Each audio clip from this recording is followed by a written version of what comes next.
اور ان لوگوں نے اللہ کی قدر جیسی جاننی چاہیے تھی نہ جانی، جب انہوں نے کہا کہ اللہ نے کسی انسان پر وحی اور کتاب وغیرہ کچھ بھی نازل نہیں کیا۔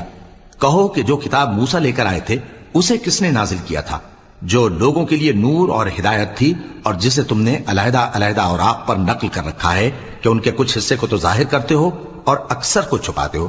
اور تم کو وہ باتیں سکھائی گئیں جن کو نہ تم جانتے تھے اور نہ تمہارے باپ دادا۔ کہہ دو اس کتاب کو اللہ ہی نے نازل کیا تھا، پھر ان کو چھوڑ دو کہ اپنی بیہودہ بکواس میں کھیلتے رہیں۔ اور ویسی ہی یہ کتاب جسے ہم نے نازل کیا ہے بابرکت، جو اپنے سے پہلی کتابوں کی تصدیق کرتی ہے، اور جو اس لیے نازل کی گئی ہے کہ اے نبی تم مکے اور اس کے آس پاس کے لوگوں کو آگاہ کر دو، اور جو لوگ آخرت پر ایمان رکھتے ہیں وہ اس کتاب پر بھی ایمان رکھتے ہیں، اور وہ اپنی نمازوں کی پوری خبر رکھتے ہیں۔ اور اس سے بڑھ کر ظالم کون ہوگا جو اللہ پر جھوٹ باندھے یا یہ کہے کہ مجھ پر وحی آئی ہے، حالانکہ اس پر کچھ بھی وحی نہ آئی ہو،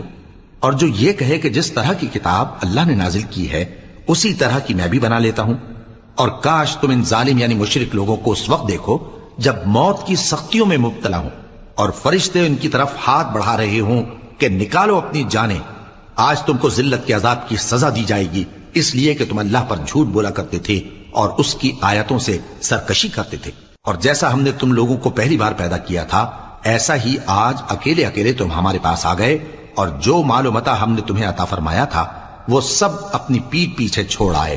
اور ہم تمہارے ساتھ تمہارے سفارشیوں کو بھی نہیں دیکھتے جن کی نسبت تم خیال کرتے تھے کہ وہ تمہارے سفارشی اور ہمارے شریک ہیں۔ آج تمہارے آپس کے سب تعلقات منقطع ہو گئے، اور جو دعوے تم کیا کرتے تھے سب جاتے رہے۔